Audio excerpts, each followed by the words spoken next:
Tuhan sertamu dan sertamu juga. Inilah Yesus Kristus menurut Matius. Dimuliakanlah Tuhan. Sekali peristiwa berkatalah Yesus kepada imam-imam kepala dan tua-tua bangsa Yahudi, Dengarkanlah perumpamaan ini. Adalah seorang tuan tanah membuka kebun anggur dan menanam pagar di sekelilingnya. Ia menggali lubang tempat memeras anggur dan mendirikan menara jaga di dalam kebun itu. Kemudian ia menyewakan kebun itu kepada penggarap-penggarap, lalu berangkat ke negeri lain. Ketika hampir tiba musim petik, ia menyuruh hamba-hambanya kepada penggarap-penggarap itu untuk menerima hasil yang menjadi bagiannya. Tetapi para penggarap menangkap hamba-hamba itu, yang seorang mereka pukuli, yang lain mereka bunuh, dan yang lain lagi mereka lempari dengan batu. Kemudian Tuhan itu menyuruh pula hamba-hamba yang lain, lebih banyak dari yang pertama. Tapi mereka pun diperlakukan sama seperti kawan-kawan mereka. Akhirnya, Tuhan itu menyuruh anaknya kepada mereka. Pikirnya, anakku pasti mereka segani. Tetapi ketika para penggarap melihat anak itu, mereka berkata seorang kepada yang lain, "Ia adalah ahli waris. Mari kita bunuh dia supaya warisannya menjadi milik kita." Maka mereka menangkap dia, melemparkannya keluar kebun anggur itu lalu membunuhnya. Maka apabila tuan kebun anggur itu datang, apakah yang akan dilakukannya dengan penggarap-penggarap itu? Kata imam-imam kepala dan tua-tua bangsa Yahudi kepada Yesus, "Ia akan membinasakan orang-orang jahat itu, dan kebun anggur itu akan ia sewakan kepada penggarap-penggarap lain yang akan menyerahkan hasil kepadanya pada waktunya." Kata Yesus kepada mereka, "Belum pernahkah kamu baca dalam kitab suci, batu yang dibuang oleh tukang-tukang bangunan telah menjadi batu penjuru? Hal itu terjadi dari pihak Tuhan, suatu perbuatan ajaib di mata kita. Sebab itu aku berkata kepadamu, kerajaan Allah akan diambil daripadamu dan akan diberikan kepada suatu bangsa yang akan menghasilkan buah kerajaan itu." Demikianlah Injil Tuhan. Terpujilah Kristus.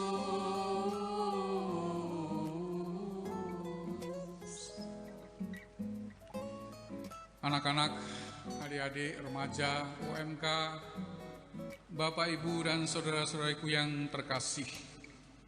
Dalam Injil hari ini, Yesus memberitahu para imam kepala dan penatua-penatua sebuah perumpamaan yang diambil dari kitab Nabi Yesaya yang merupakan bacaan pertama yang kita dengarkan tadi.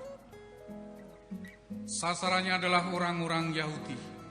Mereka berkali-kali sejak perjanjian pertama antara Tuhan dan Abraham, orang-orang terpilih itu telah berpaling dari Tuhan dan memilih hidup dalam dosa.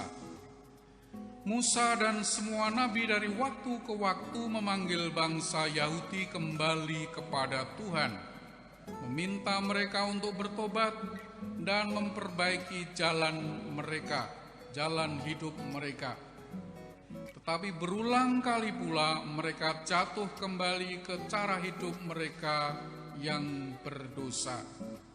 Kemudian Tuhan, seperti pemilik anggur itu, mengutus putranya, Yesus, dengan harapan mereka akan menghormati sang putra.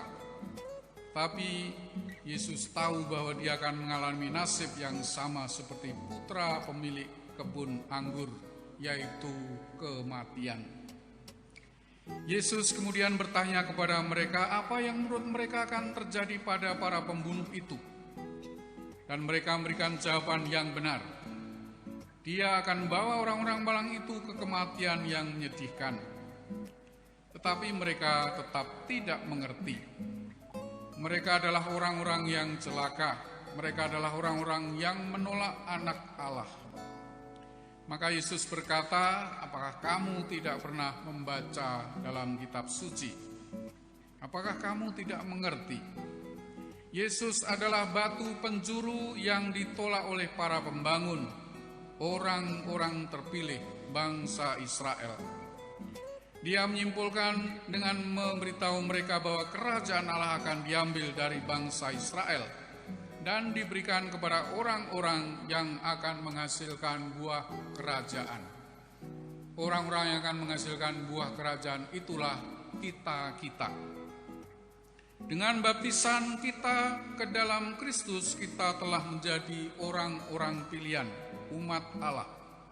Yesus menciptakan perjanjian baru antara manusia dan Tuhan melalui dirinya sendiri. Dengan baptisan kita menjadi putra-putri Allah, saudara-saudari Yesus dan pewaris kerajaan Allah. Melalui kehidupan, kematian dan kebangkitan Yesus, Tuhan memanggil semua orang kepada dirinya. Dia mencurahkan cinta dan kebaikannya kepada semua orang. Semua yang dia minta sebagai balasannya adalah kita membuka hati untuk menerima kasih dan rahmat ilahi itu. Namun perhatikan bahwa Yesus memberitahu para imam kepala dan penatua bahwa meskipun kerajaan akan diberikan kepada orang lain, orang-orang itu sendirilah yang akan menghasilkan buah kerajaan itu. Buah kerajaan Allah bukan hadiah tanpa tanggung jawab dan tanggapan dari pihak kita. Yesus memanggil kita untuk membuat kerajaan hadir di sini, hari ini. Sebagai pengikut Kristus dan orang-orang perjanjian baru, kita memiliki tanggung jawab untuk menghadirkan Kristus di dunia kita. Buah kerajaan adalah seperti yang Yesus perintahkan kepada kita, untuk mencintai Tuhan sepenuhnya dan sesama kita seperti diri sendiri. Tetapi seperti orang Yahudi, kita juga terus-menerus jatuh ke dalam dosa. Melalui manfaat kematian dan kebangkitan Yesus, berulang kali Yesus mengampuni kita, memanggil kita kembali kepadanya. Dia memanggil kita untuk menghasilkan buah-buah kerajaan. Dengan mudah kita lihat, kita hidup di dunia yang penuh dengan kekerasan, kebencian, prasangka, fanatisme. Kita melihat orang-orang di sekitar kita menderita dan kekurangan. Kita melihat ketidakadilan, kemiskinan, kurangnya harapan akan masa depan yang lebih baik bagi banyak orang. Sebagai pengikut Kristus, kita bertanya pada diri kita, kalau semua itu adalah ladang anggur Tuhan, apa yang harus kita lakukan untuk menanggapi situasi itu?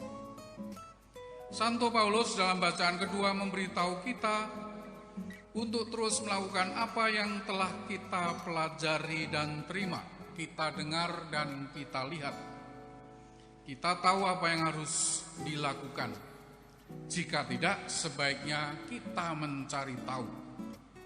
Paulus membantu kita dengan menunjukkan bahwa semua yang benar, semua yang mulia, semua yang adil, semua yang suci, yang manis, yang sedap didengar, semua yang disebut kebajikan dan patut dipuji, itulah yang harus kamu pikirkan. Itulah yang harus kamu pelajari. Mari berpikir sebelum bertindak. Inilah yang Tuhan harapkan dari kita masing-masing. Tuhan memberi kita masing-masing dan setiap orang dari kita bakat khusus, dan Dia mengharapkan kita menggunakannya untuk kebaikan semua. Masing-masing dari kita ditempatkan di bumi ini oleh Tuhan karena suatu alasan.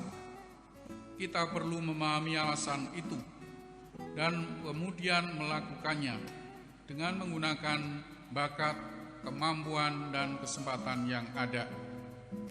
Jika kita melakukannya, Santo Paulus meyakinkan kita Allah yang damai akan menyertai kalian.